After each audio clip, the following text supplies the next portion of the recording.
보면은 미국 내에서도 그 트럼프의 이런 관세 정책에 대해서 굉장히 뭐 우호적이거나 그렇지는 않은 것 같아요. 부정적인 여론도 많이 있고 네. 결과적으로는 그 부분이 이 인플레이션을 일으켜서 국민들에게 어떤 부담을 주기 때문에 여기에 대해서 부정적인 것도 상당히 높다고 보는데 트럼프의 임기는 4년이란 말입니다. 그죠? 네. 4년이면 우리가 이런 것도 다 감안해가지고 협상에 잘 임해야 될 것 같습니다. 네. 왜냐하면 지금 그 시중에서는 이재명 정부를 이끌어서 쎄쎄 정부라고 그래요. 들어보셨습니까? 못 들어보셨어요? 예. 아? 국내에서는 증세로 인해 가지고 알겠습니다. 제가 지금 아니 부총리께서 좀 이런 시중에서 떠도는 얘기를 좀 들으셔야 될 필요가 있기 때문에 말씀드리는 거예요. 제가 중심에서 국내에서는 증세로 인해서 굉장히 힘이 들고 밖으로는 관세 때문에 힘들다.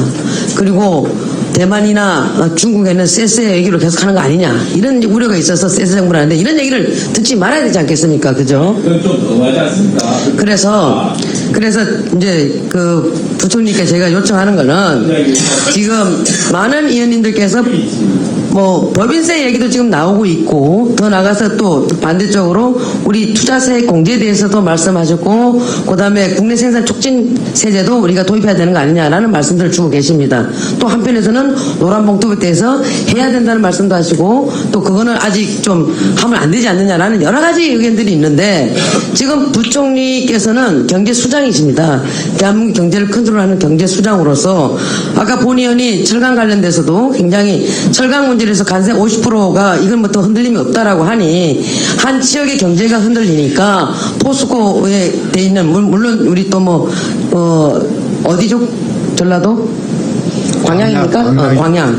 이뿐만 아니고 이런 데 있는 지역 경제가 굉장히 흔들릴 소지가 있고 결과적으로 거기 계신 저기 지역 주민들이 국민들인데 여기에 대해서 선제적으로 그런 부분도 좀 선제적으로 대응해서 이런 부분들을 좀 해주셔야 된다는 말씀을 드렸는데 아까 아주 기계적인 답변만 우리가 그 실태 조사를 해서 거기에 대해서 요건이 맞으면 하겠습니다. 그거는 누구나 할 수 있는 얘기죠. 그래서 이런 부분들도 실망스러운 답변들을 하시기 때문에 이런 얘기들이 나올 수 있다는 걸 말씀드리면서 법인세는 인상하자.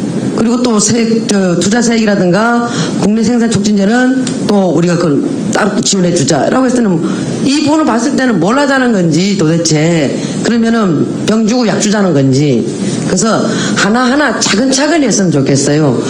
본 위원장이 봤을 때는 관세 협상에 대해서 이런 부분들이 좀 정리가 되고 대통령께서 한미 정상회담을 좀 성공적으로 마치고 온 뒤에 그 다음에 법인세라든가 이런 부분도 좀 봐야 되고 왜냐하면 우리가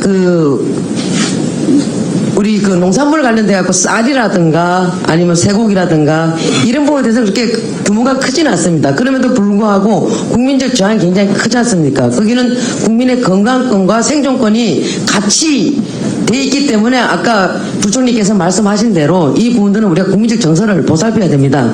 그리고 지금 이제 과체류 같은 경우에는 우리 그 부총리께서는 이 부분은 우리가 과학적으로 AI적 건이라든가 이런 걸 다 해서 8단계는 지켜야 되기 때문에 이 부분은 점차적으로 봐야 된다라고 했을 때 이건 당장 우리가 그 개방될 것 같지는 않습니다만 그래도 또 그 과체류 농사를 짓고 계시는 또 우리 농업인들은 또 걱정을 많이 하고 계십니다.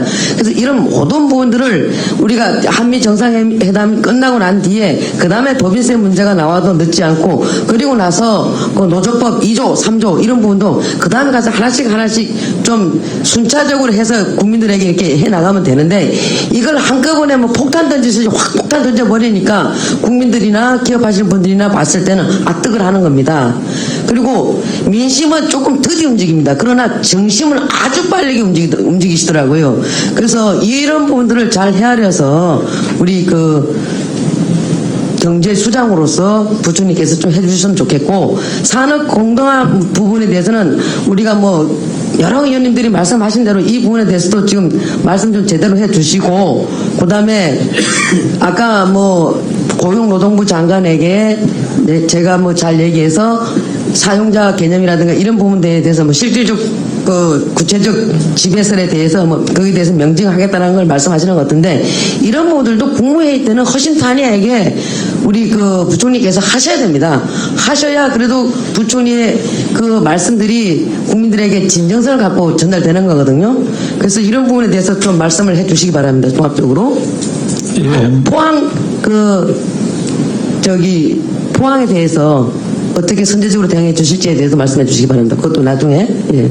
예, 뭐 의원님 말씀, 위원장님 말씀 제가 충분히 뭐 무슨 취지의 의미인지를 제가 충분히 알아듣겠고요.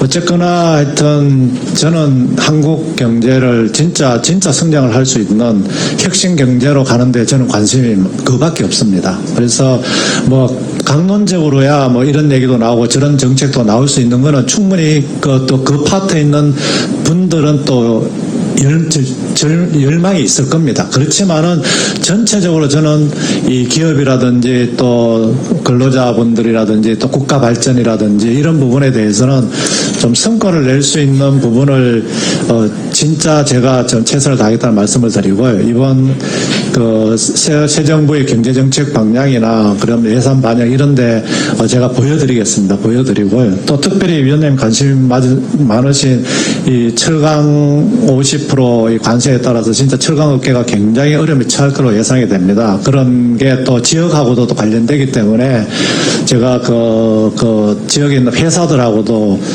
회의를 하고 또 관련 부처하고도 회의를 하고 해서 어떻게 하면 도와줄까? 어떻게 하면 우리 같이 이렇게 이 어려움을 헤쳐나갈까? 그런 차원의 적극적인 개념으로 제가 접근하겠다는 말씀을 드리겠습니다. 여러분의 생각을 댓글로 남겨주세요.